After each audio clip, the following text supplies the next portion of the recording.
Siya, magandang araw po. Babalik ulit ako ha. Video sa swimming pool to ngayon. Pero yung hindi mahilig sa video na to, na hindi nyo to mapanood, makikita naman sa thumbnail, makikita sa title na tungkol sa swimming pool to. Huwag niyo kayong huwag na kayong manood. Yung interesado lang ha, yung manood lang nito. Kasi kung napipilitan lang yung manood, na hindi naman kayo interesado sa swimming pool, huwag na lang kayo manood dito sa video na to. Paalala lang, kasi baka sabihin yung panay na to swimming pool to, Sid ka. Ito yung swimming pool ngayon na papakita ko sa inyo yung paano ba mag-umpisa na magkalumot-lumot na. Yung namumuo siya ng mga Ayan. Ayan sa ilalim mo. Ayan mga mancha na yan. Yung sa kabila, mayroon din doon sa mga gilid-gilid. Yan yung umpisa na maglulumot ng swimming pool. So bago tayo mag-umpisa, lagyan natin, i-check muna yung tubig kasi matagal na akong hindi nag-check ng tubig nito. As in matagal, buwan na siguro. May naliligo nito mula pa noong nakaraang araw, mga Lunes hanggang ngayon.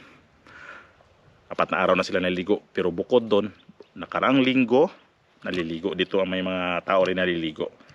So i-check natin ngayon kung ano ba talagang estado ng tubig natin. So paalala lang po ha, sa hindi interesado sa nanonood ng video na to.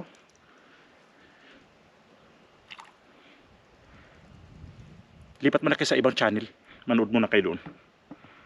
Tapos kung magka-interest kayo dito mag-alaga ng swimming pool, balik kayo sa akin. Ganoon lang. Sa ngayon, kung ayaw nyo panood dito, sa ibang channel, ang daming channel dyan. Pwede kayo manood ng mga comedy, pwede kayo manood ng drama, pwede kayo manood ng gira.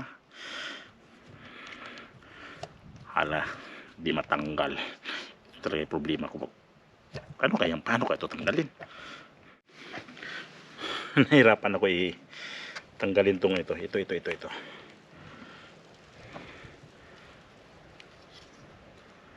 Paano ba to? Clorox, no? Ito dito. 5 tulo, 1, 3, 2, 3, 5.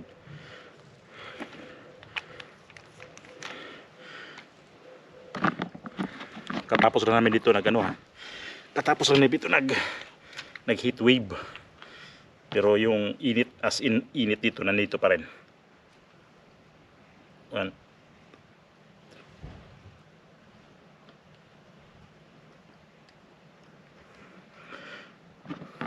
5 drops, 5 tulo. Ayun.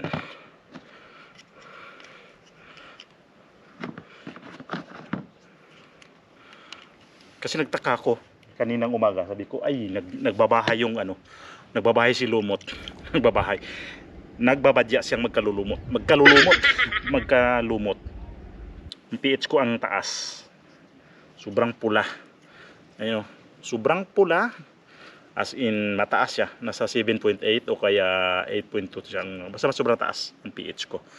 So ang chlorine natin mataas din. Ang taas ng chlorine ko. Hindi ko bakit to. So hindi ko napilitan ako maglagay ngayon ng chlorine kasi alam nyo kung bakit. Anong problema ko? Yung nag-umpisa yung lumot. Ituturo ko sa inyo kung paano nagsisimula ang lumot, paano siya agapan natin agad. Turo ko sa inyo kung saan natin tirahin yung lumot na yan na matanggal yan sila.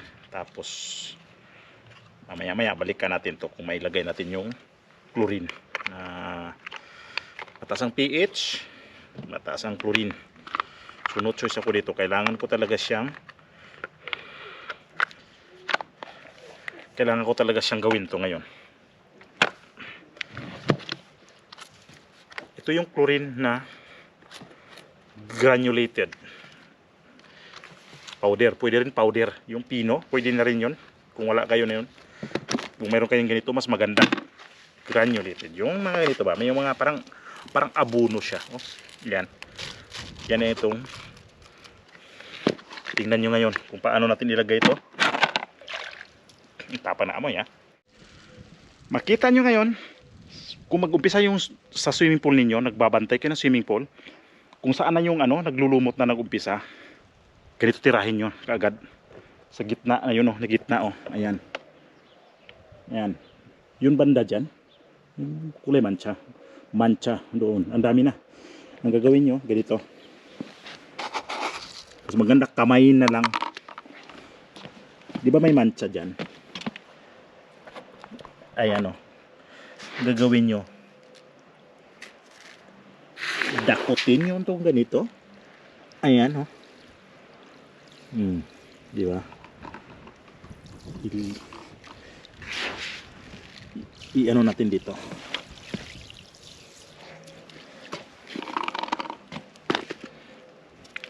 Kaya tama palit tong dito natin ilagay sa loob to. So makikita ninyo na bumababa yung chlorine, di ba? Ayan, dito din mayroon ganyan. Lagyan natin yan. So banda roon, sabuyan natin. Diyan banda. Diyan banda. Diyan banda. Tapos dito sa gilid. Kung saan nyo may mancha, doon nyo bagsakan ng chlorine na powder. Basta powder maganda. Yan. Yan. So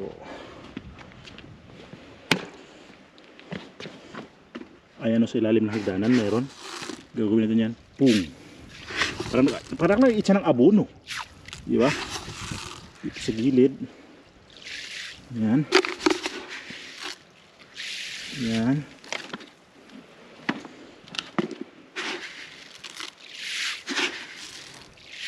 Yan. Ganyan gawin nyo. Pagka sa hagdanan na yan, ang daming naninilaw. No problem.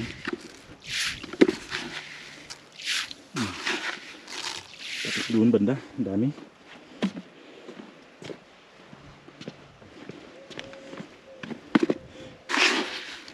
Ayan Kung itapat nyo lang, ganyan. Itapat nyo, ganyan. Balik magsalita, no?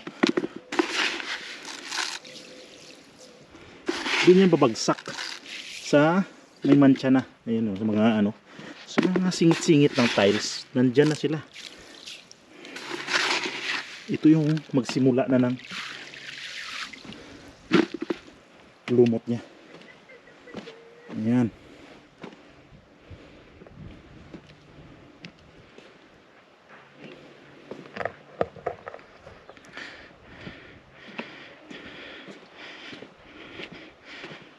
Simple lang naman yan basta maagapan.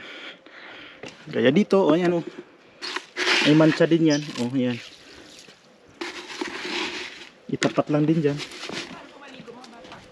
Ha? Para pumaligo mo bata. Pwede yan. Wala problema yan.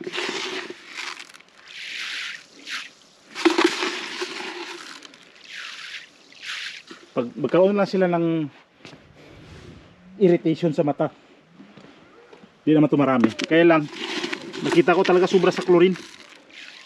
Pero no choice ako nito. Itsahan ko talaga to kasi pag hindi ko to agapan, bilang lang kayo ng 4 na araw, ito magiging maninilaw na to lahat ang halos ang sahig ng swimming pool. Pag ganyan mag-umpisa, sabi ko nga 4 na araw, magbilang na kayo 4 na araw, ang sahig ng swimming pool ninyo, lahat yan maninilaw. Parang magkahawa-hawa na mag-spot doon. Ganyan na yan mag-umpisa Itong spot-spot na to, normal yan dito sa gilid yan muna. Tapos, pagka yan, pabayaan yan, hindi sila malagyan ng chlorine, dadami na hanggat lalabo na yung tubig. Gawa nun sa sa Sabayan yan, nanilaw. Ayan nanilaw. Kaya di ako pwede na wala akong mga chlorine na powder o kaya yung mga granulated granule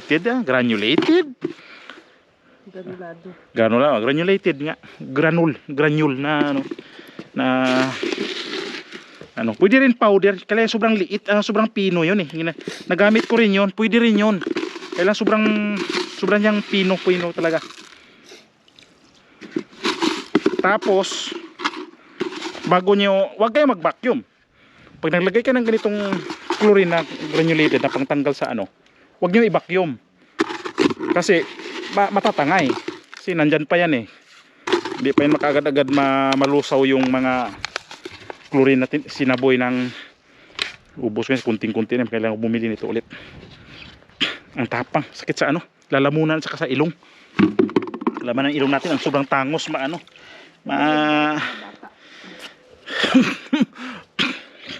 ang bilis langhap natin yung ano niya pag sobrang tangos ang ilong.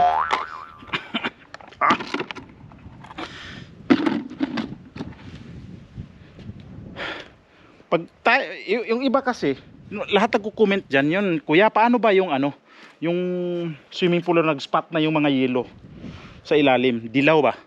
Sabi ko lagyan nyo ng ano, yung chlorine na powder sa taas kung saan yung may mancha. Sinasagot ko yan mga nagbi-video yung nagko-comment, sinasagot ko yan kung saan yung saan yung may mancha, doon yung ibagsak yung ano, isaboy lang ganyan, isaboy kung saan yung may mancha. So may bandang gitna, di sabuyan yung bandang gitna, huwag naman kayong lalangoy pa doon, hindi na kailangan yung sabuyan lang ganyan. Tapos antayin nyo na mga 1 oras mula nung pagsaboy na yan, unti-unti yung malulusaw yung dilaw na yan.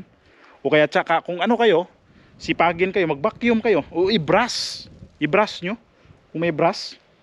Kuskusin nyo na kunti ng brush na ano, yung daanan lang ng ganun. Paano yung mga tanggal yan. Yung pinakagilid. Yan na nga, yan na yung umpisa ng lumot. Kaya maabot ng ano yan, ng chlorine. Binagsak, abot yan. Ayan yung ano, yung umpisa sa ano, maglulumot ang swimming pool, ganyan yan. Ano yan paikot na, kasi bakit ka muna ano, alam ko yan. Kasi naobserbahan ko na yan dati, di ko lang pinapansin yan dati dahil akala ko ano lang, dumi lang yan. Sa dumi, isa yan sa dumi na nagkaroon ng lumot ang swimming pool. Sa dumi nga, na ano. Ito naman, ewan ko ba't nanilaw to. Siguro sa sobrang init, di ko alam kung bakit talaga to nanilaw na ano, na treatment nito. Sobra-sobra naman ako sa treatment kasi 5 hours daily ako nito kahit walang naligo, may naligo, yun pa rin ang ginagawa kong routine nito sa swimming pool na to, na hindi ko nagano talaga ng ano. So yung mataas ang pH, kung mayroon kayong muriatic acid, lagyan nyo para pang eliminate yun sa muriatic acid, pang eliminate yun sa mataas ang pH. Ito mataas ngayon, di ko na ito pakialaman kasi unahin ko tong chlorine na itong naninilaw para ano siya, para siya matanggal. Kasi yung ano, ito may naliligo ngayon mga bata ditong 3. Okay lang yun na di naman din sila masyadong masilan sa tubig, diba? Okay lang yan. So yan lang yung na-share ko ngayon itong video na to, na sana'y mayroon kayong kunting natutunan. Maya balikan natin to konti kung i-check natin, tapos kung ano ano natin, padaan natin ng brush, tingnan natin kung anong resulta doon. Kasi pag yung dilaw na yan, kung daanan nyo ng brush yan, yung ibang dilaw yan hindi matatanggal hindi siya para dumidikit. Pero pag may chlorine na siya doon sa ano, matatanggal siya, mabilis siyang matanggal. Parang mancha lang, mancha kasi yan parang mancha talaga. So yun yung na-share ko sa inyo. Maya balik tayo. So tingnan nyo kung paano matanggal natin yung ano, mananinilaw. Ayan tanggalin na natin yun. I-brush to. Ito yung brush ko. Ayan. So kuskusin natin yan dyan. Ayan diba?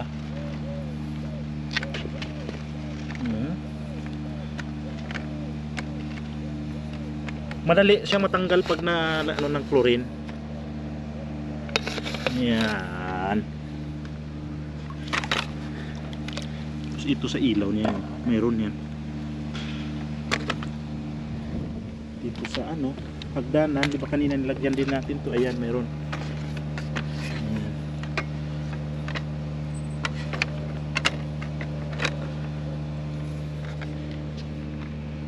Meron pa dito banda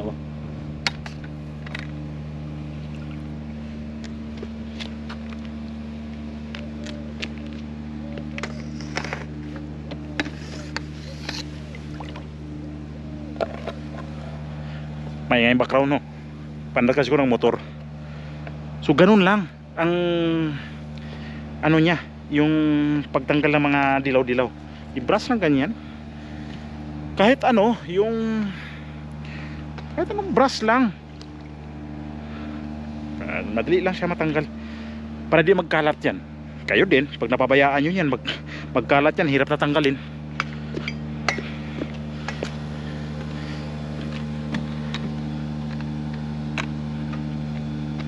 I'm sure mayroon namang mabili-biling nato na, I'm sure ha, may mabibili talaga nito na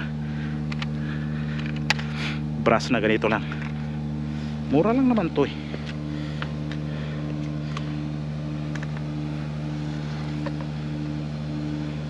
Sa may hagdanan, alam nyo, natanggal siya. Dati ang dami niyan, natanggal talaga siya. Ayun, nagiging klaro na siya. Hindi ko naman ano ng brush yan.